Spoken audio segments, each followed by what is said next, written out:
Everyone says start a personal brand, post more, be the face of your business. But what if you're an introvert and the thought of showing up online literally drains you? Because that was me, but I was still able to build a 6-figure online business without having social anxiety, without taking sales calls, and without pretending to be someone I'm not. So in this video, I'm going to share the 5 things that helped me go from anxious and invisible to actually building a profitable online brand as an introvert, and how you can do the same. Sound good? Let's get into it.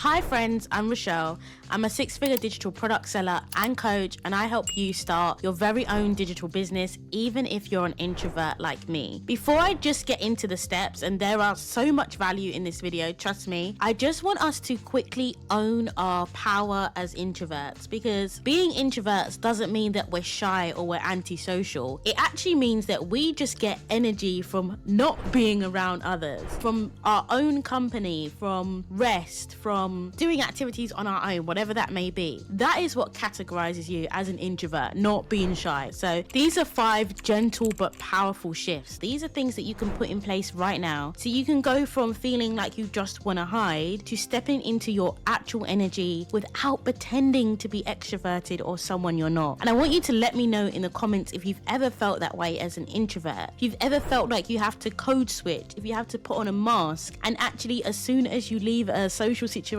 you actually take this big deep breath because you literally have been holding your breath, pretending to be someone you're not. Is that just me? That's definitely happened to me, and if it's happened to you, it's totally normal. But these are the things that actually took me from feeling that way to just showing up as myself and still being able to build a profitable online personal brand and business. Number 1, right? You need to talk to your safe person. So if you're creating content online, which I'm sure you are for your business, you need to think about that camera as being your safe person. You need to actually look at it, look down the lens, and think of the person that you feel safest talking to. That might be a family member, that might be a sibling, that might be a best friend, it might be a husband or a wife. Think of that camera, and actually one thing that I did is I actually put a picture of the person that I feel safest around. Just 3 people: my mum, my sister, and my husband. I put their pictures sometimes behind my camera. So when I was looking at my camera, it didn't feel like I was talking to everybody on YouTube that is going to watch me. I was just talking to my safe person. It creates a safe feeling. It also allows you to actually relax and be yourself and go from this performance that you might feel like you need to put on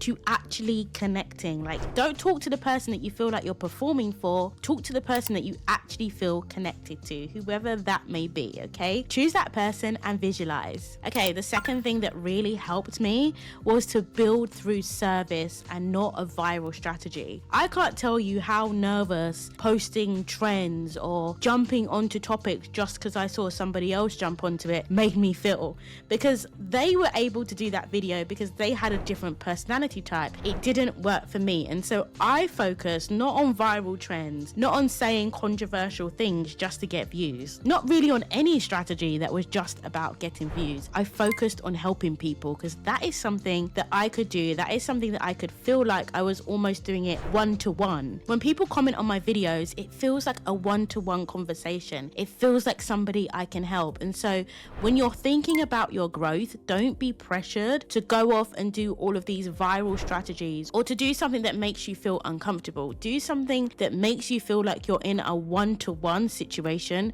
with someone else, even if you're really not. And so for me, that was being able to serve people and talk to them like they were my actual real friend. That was comfortable for me, and I was able to give my very best to that person, which also built my brand and credibility over time. Okay, rule number 3 is to stop overcorrecting yourself. And I still struggle with this so much, okay? As introverts, we still got a finite amount of energy. No matter how many hacks I give you, you've only got so much energy that you can spend on content creation. If you're spending that re-recording the same thing over and over again until it's perfect, until it looks like you have all of this energy, you know what that is going to do? It is going to drain your energy. And I actually saw this in action the other day when I released a video that was the wrong version of the video. It had so many stumbles, it had so many pauses, and I almost literally had a panic attack in my heart. My heart was beating so fast, right? But the comments and the response to that was overwhelmingly positive, because people don't care. They don't care about the little stumbles you make. They don't care about the little mistakes you've made. I probably made loads in this video already that my editor is going to be like, I'm not cutting that out. And so sometimes one take or two takes is enough. Get your take and move on. Don't keep going back and draining your energy going over the same thing. And like, this is probably more specific to YouTube, but whatever you're doing, if you're recording training, if you're recording short form content, whatever you're recording, just take your first take. Like, most of the time it's your best, and you get to conserve your energy for other things in your business. Remember, this is about building a personal brand, and you personally are not a robot, and people connect to that way more than you will receive negative comments, trust me. Okay, so the next one for me is to plan around your energy. Now, as introverts, we often have a lower amount of social energy than others, and so you need to figure out when your energy is highest. You know, is it in the morning? Is it in the afternoon? Is it even at night? I mean, I don't propose that you start making content at night, but figure out when you have that energy burst. If you're a woman, it might even be around certain times of your cycle. I've noticed that as well. Sorry, men that are watching this, but like,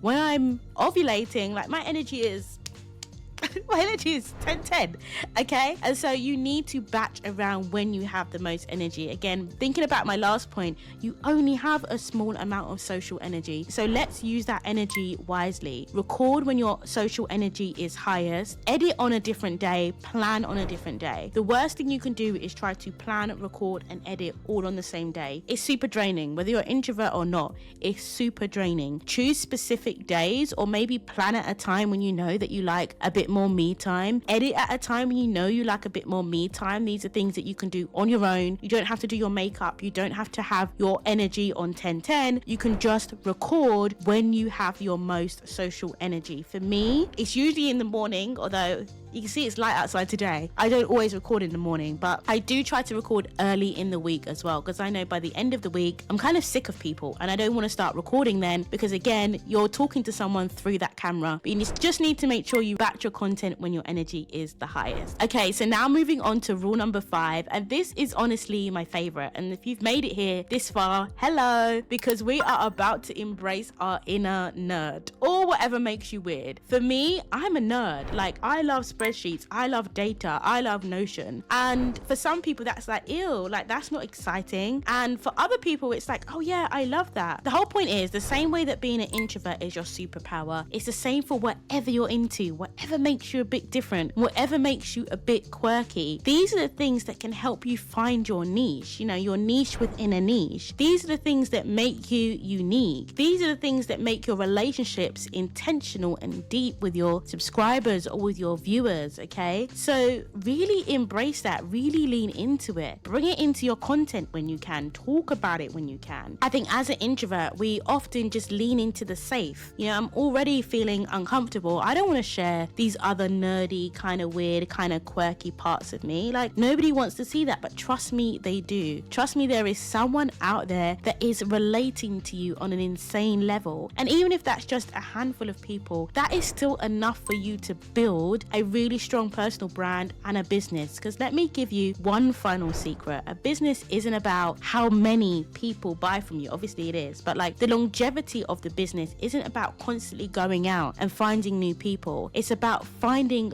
the people, your people, building a relationship and having them repeat buy from you. That is really where you are going to see success in your business. That is when you can take the pressure off as well, because it's like, you found your people, you're going to naturally attract more of your people, and those are the people that are going to continually buy from you, continually interact with you and help you build your brand. Now, I hope as a fellow introvert, this video has helped inspire you. And so next, I want you to watch my mindset video where I mess up a ton, but I also give you so many gems on how you can make sure that your mindset is in the right place so that you can implement all of these tips. I'll see you in the next one. Bye.